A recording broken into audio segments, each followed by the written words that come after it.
Hi friends, నమస్తే. So guys, మనం స్టోరీలోకి వెళ్ళే ముందు ఎవరైతే నా ఛానల్ని సబ్స్క్రైబ్ చేసుకోలేదో సబ్స్క్రైబ్ చేసుకోండి. అలాగే బెల్ ఐకాన్ని ఆన్లో పెట్టుకోండి. ఎందుకంటే నెక్స్ట్ నేను చేసే వీడియోలు అన్నీ మీకు నోటిఫికేషన్ రావాలంటే బెల్ ఐకాన్ ఆన్లో పెట్టుకోవాలి. ఓకే, సో ఈరోజు ఈ వీడియోకి నేను ఒక 500 లైక్స్ అనుకుంటున్నా. సో వీడియో చూసిన వాళ్ళందరూ లైక్ చేయండి. ఓకే, స్టోరీలోకి వెళ్ళిపోదాం.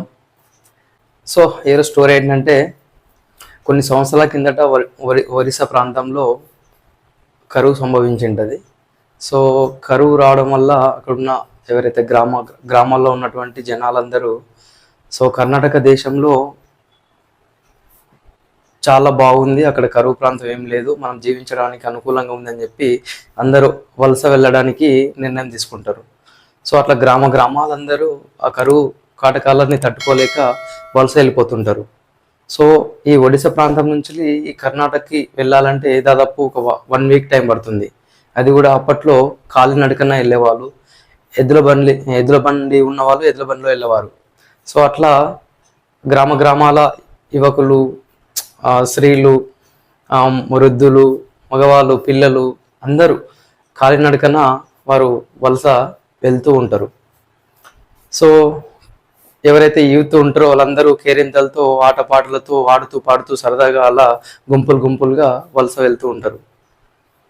సో అలా వెళ్ళే క్రమంలో 1 వీక్ టైం పడుతుంది కాబట్టి అక్కడక్కడ ఆగి దప్పిక తీర్చుకోవడం, ఏదైనా మార్గ మధ్యంలో దొరికినటువంటి పళ్ళు కానీ ఎవరైనా ఏమన్నా సహాయం చేస్తే దాన్ని తీసుకొని తినడం, ఇట్లాంటివన్నీ చేసుకుంటూ వాళ్ళు కర్ణాటక దేశానికి ప్రయాణం అవుతారు. సో అలా నడుచుకుంటూ వెళ్తుంటారు. సో అందులో ఒక ముసలి వ్యక్తికి ఒక యువకుడికి పరిచయం అవుతుంది. సో వాళ్ళిద్దరూ మాట్లాడుతూ ఆ విధంగా ముందుకు వెళ్తుంటారు. అది కాస్త వాళ్ళిద్దరూ ఫ్రెండ్స్ అవుతారు. అంటే ఈ యువకుడు ఆ ముసలైన మంచి ఫ్రెండ్స్ అయిపోతారు. సో ఈ యువకుడు ఎవరైతే ఉన్నాడో, ఈ అబ్బాయి ఆ తాతని రకరకాలుగా క్వశ్చన్లు వేయడం, ఆయన అనుభవంలో ఉన్నటువంటి అనేక విషయాలు అబ్బాయికి చెప్పడం. సో మార్గ మధ్యలో ముసలాయనకి దాహం వేస్తే ఈ అబ్బాయి వాటర్ ఇస్తూ ఉంటాడు. సో అదేవిధంగా అబ్బాయికి ఏమైనా ప్రాబ్లం అయితే ఈ ముసలాయన సజెషన్లు ఇచ్చుకుంటూ వెళ్ళిపోతుంటాడు. మధ్యలో అబ్బాయికి ఒక ముళ్ళు ఎరుగుతుంది కాలికి. సో ఆ ముళ్ళు తీసి తనకు తెలిసినటువంటి నాటు వైద్యంతోన కట్టుకడతాడు. సో ఆ విధంగా ఇద్దరు స్నేహం అలా నడుచుకుంటూ ముందుకు సాగిపోతూ ఉంటుంది. సో ఒకరికొకరం బాగా ఇష్టంగా పెరుగుతుంది. ఆ స్నేహం కాస్త ఇంకా విపరీతం అవుతుంది అనమాట. సో అలా నడుచుకుంటూ వెళ్తుంటే కర్ణాటక దేశం ఇంకా ఒక 30 కిలోమీటర్లు నడిస్తే కర్ణాటక వచ్చేస్తుంది. సో అమ్మయ్య, ఇంకొక 30 కిలోమీటర్లు నడిస్తే దాదాపు ఈ రోజు రాత్రి వరకు చేరుకుంటాం. సో వెళ్ళిపోతే ప్రశాంతంగా అక్కడ ఉన్నటువంటి ఏదో పని చేసుకుంటూ సంతోషంగా జీవించవచ్చు అని చెప్పి అందరూ అనుకుంటారు. అదేవిధంగా ఈ ముసలైన యువకుడు ఇద్దరు కూడా అనుకుంటారు. సో అలా నడుచుకుంటూ వెళ్తుంటే కొన్ని కిలోమీటర్ల దూరంలోనే, అంటే దగ్గరలో మార్గ మధ్యలో వీళ్ళిద్దరు వెళ్తుంటారు. అక్కడ ఒక మూట కనబడుతుంది. సో ఇద్దరు ఆగి ఆశ్చర్యంగా చూస్తారు, అసలు ఏంటి మూట ఏంటి అని చెప్పి చూసేసరికి ఈ అబ్బాయి పరిగెత్తుకుంటూ వెళ్ళి ఆ మూటను తీసుకొని ఓపెన్ చేసి చూస్తే దాంట్లో వాళ్ళు జీవితాంతం కూర్చొని తిన్న తరగని బంగారం, వజ్రాలతో కూడినటువంటి మూట అది. సో అప్పుడు ఈ తాత అంటాడు, మనం పడుతున్నటువంటి బాధలను చూసి ఆ దేవుడే మనకి సహాయం చేశాడు. సో అందుకే ఈ ఆభరణాలు మనకి దొరికాయి. సో వీటిని మనం సరి సమానంగా పంచుకొని సంతోషంగా ఉండొచ్చు అని చెప్తాడు.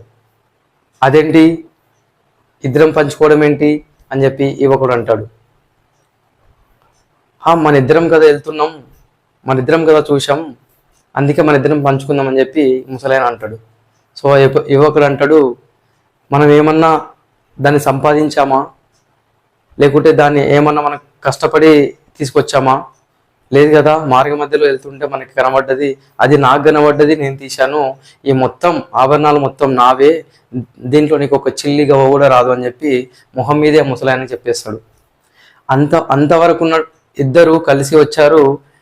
కష్ట సుఖాల్లో బాధలు పంచుకుంటూ ఆ విధంగా 6 రోజులు దాటిన తర్వాత ఇంకొక రోజు అయితే ఏదైతే కర్ణాటక వెళ్ళిపోతారో మార్గ మధ్యలో దీన్ని దొరికిన తర్వాత ఎక్కడైతే ఆభరణాలు దొరుకుతాయో అక్కడ ఆ అబ్బాయి మనసు మారిపోయి ఈ ముసలాయనని కించపరచడం, అసలు నీకేమి ఇవ్వను అని చెప్పి ఆ మూటను తీసుకొని ముందుకు నడవడం ప్రారంభం చేస్తాడు.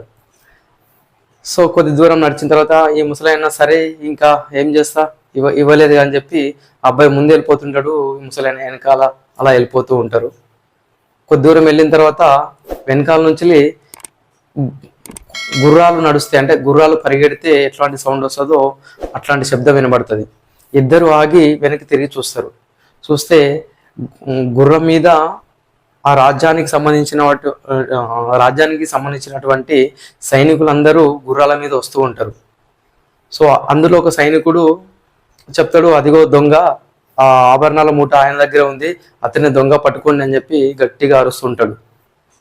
ఆ అబ్బాయికి గుండె దడ అంటది, భయపడిపోతాడు.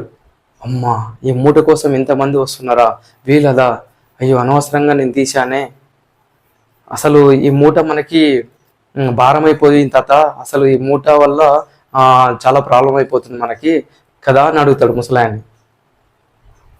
అది నాకెందుకు అడుగుతున్నావు, నీకు దొరికింది కదా, అది నీదే, నాకు ఇవ్వనన్నావు కదా, ఇప్పుడు వాళ్ళు వస్తున్నారు కాబట్టి వాళ్ళు ఏది ఇచ్చినా అది కూడా నీకే, నువ్వే అనుభవించని చెప్పి ఆ ముసలాయన అబ్బాయిని వదిలేసి ముందుకు వెళ్ళిపోతాడు.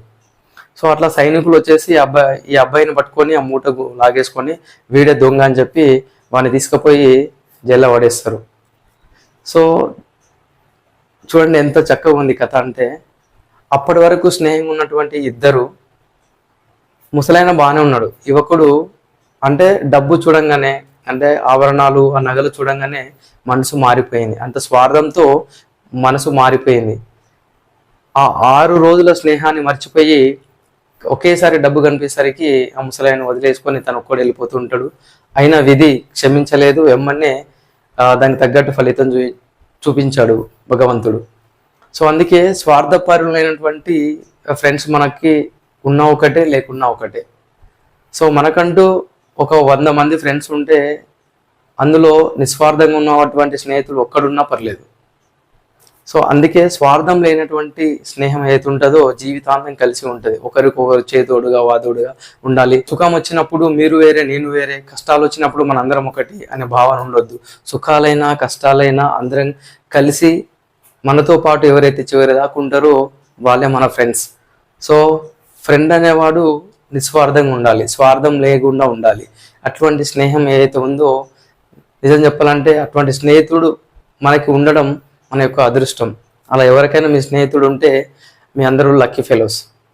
సో స్నేహం గురించి ఒక చిన్న కథ ఇది. సో స్వార్థపరులైనటువంటి స్నేహితులకు దూరంగా ఉందాం, మన మంచి స్నేహితులతోన మన పరిచయాలు పెంచుకొని మన జీవితాంతం మంచి స్నేహితులుగా మిగిలిపోదాం. Okay, thank you, bye.